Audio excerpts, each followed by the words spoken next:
Hallo Leute und herzlich willkommen zu einem brandneuen Let's Play. Und zwar handelt es sich, wie man hier sehen kann, um The Beginner's Guide. Ein Spiel, was, ich weiß gar nicht, ob man es wirklich als Spiel oder mehr als Erfahrung zu Spielen bezeichnen kann. Ich kann es ganz schlecht beschreiben. Auf jeden Fall ist es von den Machern von The Stanley Parable. Ein Spiel, was ich auch noch spielen werde, vielleicht sogar ganz im Anschluss. Oder irgendwann anders. Ich weiß noch nicht genau, wann. Der Sound ist gerade auf meinem Ohr ein bisschen laut, den muss ich mal ein bisschen runterschrauben. Und zwar erklärt uns das Spiel, wisst ihr was? Das kann uns das Spiel komplett selber erklären, indem ich einfach auf Spiel starten drücke und ihr werdet den vom sprachlichen etwas dominanten Erzähler dieses Spiels kennenlernen, sodass ich in diesem Spiel mich mal so ein bisschen zurücknehme. Aber ich habe das ein bisschen angestartet, habe so ein bisschen geguckt, wie ist es so und habe natürlich Grafikeinstellungen und sowas alles geprüft. Ich spiele das auf Ultra, falls ihr das wissen möchtet. Auf jeden Fall schauen wir uns gerne mal diese Erfahrung an, denn das bisschen, was ich bis jetzt gesehen habe, hat mir extrem gut gefallen und ich hoffe, ihr seht das genauso.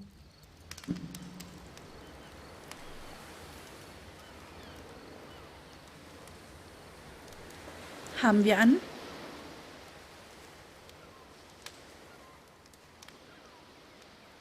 Ja, benutze ich. Hi there. Thank you very much for playing The Beginner's Guide.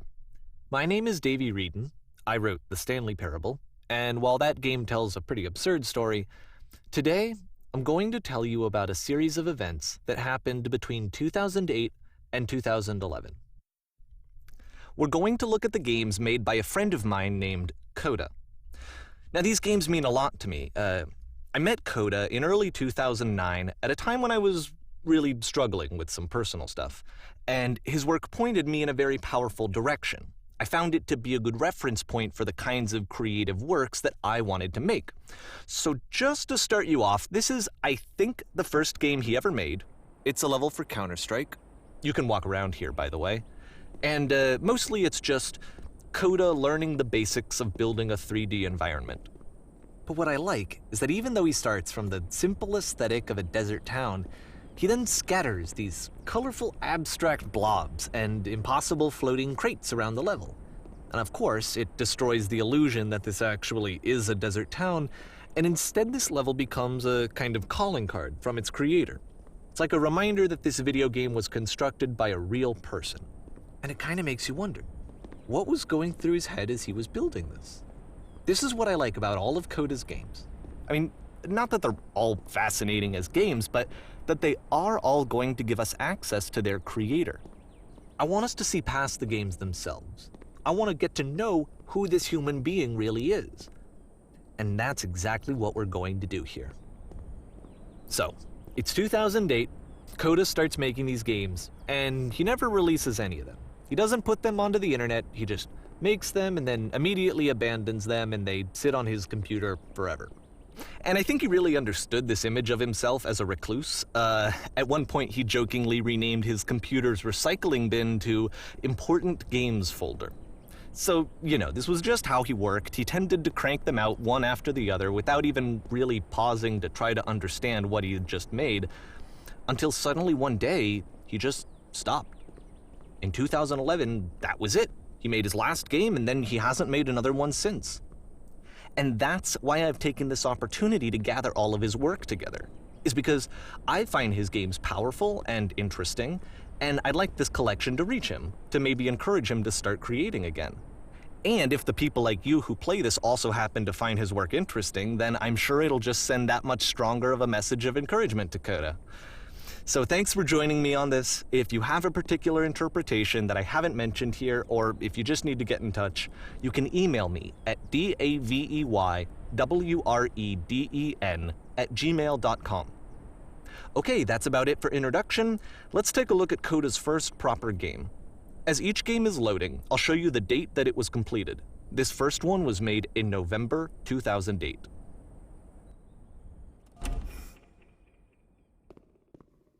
Sieht ein bisschen Space Station-mäßig aus. Achtung, Flüstermaschine aktiv. Sofort evakuieren. Okay. This game is called Escape from Whisper, and it's one of the more generic games you'll see from Coda. kann übrigens nicht sprinten. Das ist die maximale Geschwindigkeit, die ich hier laufe. Außer Sprint liegt woanders als auf Shift, aber das wage ich zu bezweifeln. Security call breached. Hostile alien life form inbound. It kinda looks like this game was abandoned mid-development.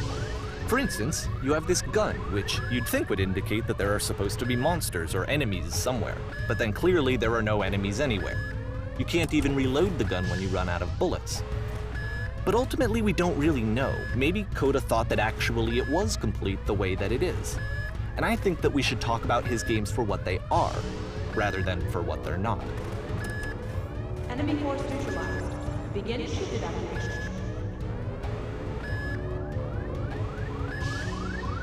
I love how you can see the bottom of the universe from this room. Mach ich eigentlich Schusswunden sozusagen? Jupp, mache ich. Habe ich vorhin an der Scheibe auch schon gemacht. Ich mag den Effekt, dass die Scheibe dreckig und irgendwie nass ist. Sieht aus wie meine Autoscheibe.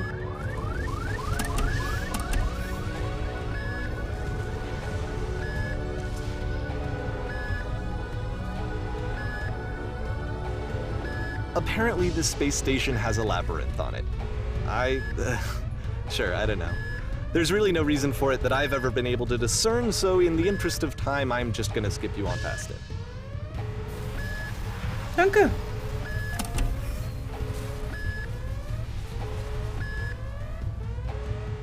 Okay, this is the part that's interesting. The game has this narrative about the whisper machine and how it has to be turned off, and then you get to the engine room. Hey, you there, in the engine room. You could save us all. That beam is powering the whisper machine. We could disrupt it by introducing a great enough heat signature. If your body could stop the beam. It's so much to ask, but for all of our lives, would you do it? Could you give yourself?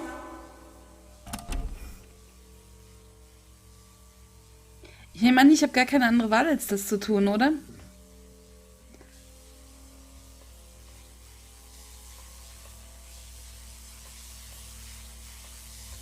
Haben Sie wieder das bekleckerte Scheibenmodell genommen? This is not a branching point, unfortunately. The only option is to step into the beam. Sagt er das, weil es wirklich die einzige Option ist, oder sagt er das, weil ich nicht warten soll oder irgendwie sowas? Aber ich finde, an dieser Stelle merkt man übrigens schon, auch wenn es nur Game-Elemente sind, in einem normalen Spiel, wo eine Handlung auftritt, wo man emotional an die Charaktere gebunden ist oder vielleicht an irgendein Mädchen, was man eskortiert, weil es halt zum Spiel dazugehört, dann ist man viel gewillter als Held, in den Tod zu springen oder wie hier in so einen Strahl und dann zu sterben, als wenn man quasi nur in das Game-Element reingeworfen wird und eine imaginäre weibliche Stimme sagt, bitte, bitte rette uns, indem du deinen Körper opferst und dein ganzes Leben dazu. Also ich glaube, wir haben wirklich keine andere Option, sonst hätte er wahrscheinlich jetzt schon irgendwas dazwischen gesagt. Wir müssen da reinhüpfen. Ich habe gehofft, dass ich irgendwas Secret-mäßiges herausfinde. Na dann. Let me pause here for a second. What you just experienced, stepping into the beam and then dying, is probably what Coda had initially intended when he was developing this level. But when he first compiles and plays it, something goes wrong. There's a bug somewhere. And this is what happens instead.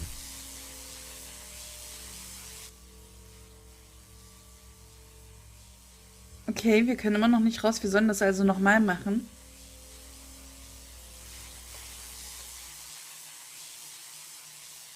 Oh! Wir können fliegen. The beam causes you to start floating. And this is an important moment for him. Because yes, this is technically a glitch, but Coda identifies something human about it, like how small it makes you feel in the face of this larger chaotic system. Or this floating could be the afterlife, a peaceful place, juxtaposed against all of the hysteria that you've just had to traverse. I don't even know. I have no idea what he was thinking, but what's clear is that after making this, something lodges itself in his brain. He wants to do more of these really weird and experimental designs. So he stops work on this and moves on to a stream of tiny little games that go in all sorts of directions. Let's go ahead and take a look at the first game he made after leaving this one behind.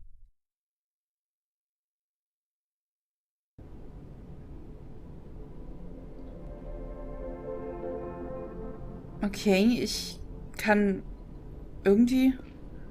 Yep. Ah. In this game, you can only walk backwards. Okay. Die Vergangenheit lag hinter ihr.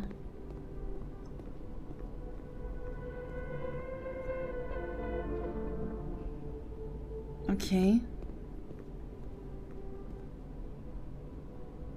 So it's a short and relatively minimalist experiment combining motion and narrative. It is less advanced than the previous game, but actually it seems to be more focused, more complete. Code is trying to give it a unique voice rather than simply basing it on a pre-existing trope. Doch die Zukunft war noch nicht zu sehen. Warum ändert sich die Zukunft ständig? Okay, wir müssen dadurch, denke ich mal.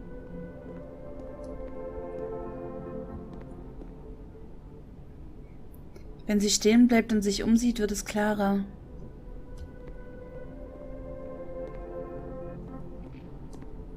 Oh, Moment. Aber wenn die Zukunft immer hinter ihr liegt, wie soll sie dann die Kraft finden, sich hier It's zu a short stellen? little thought, it says what it wants to say, and then it ends. Didn't need anything more than that. Which to me is why it works, because it gets out quick. Okay, next one.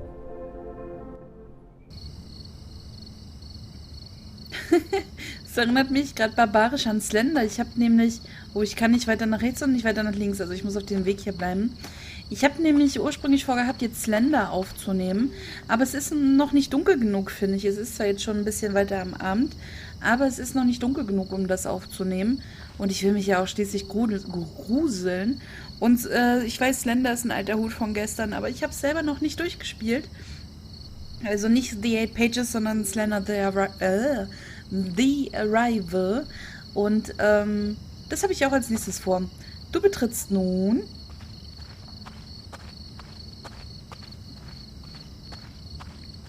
Ich habe ein bisschen Angst vor einem Jumpscare, muss ich sagen, wenn ich hier so schnurstracks lang gehe und die Wand da ist. And that's it.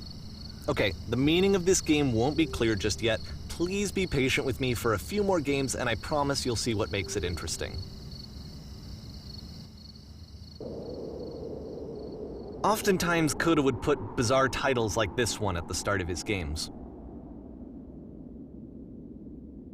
I wish I'd known him at the time that he was making these early games. He would really only talk to me about his work as he was making it. Once he stopped work on a game, like, that was it. It was dead to him. And I don't agree with that at all, but what are you gonna do?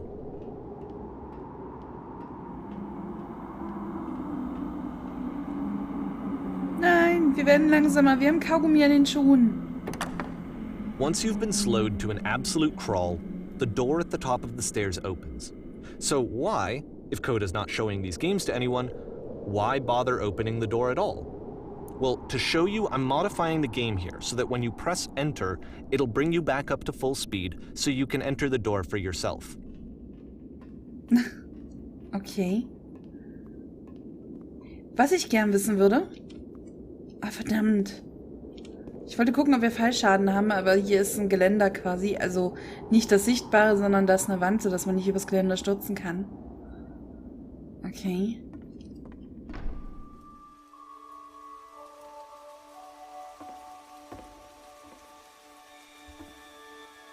Auf einem X stehen und 3 Stunden lang einen Bären anstarren. Ein Fremder A erscheint. room that's warm and nice and filled with little ideas for games. Du baust eine Mauer. Die Mauer wird zerstört. Du hältst eine Medaille. Coda would often tell me that he didn't mind if people thought of him as cold or distant.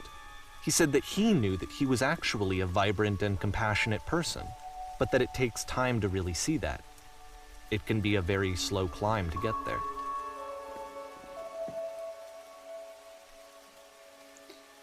Du spielst als lauter Ton ohne Körper, läufst herum und verwirrst andere.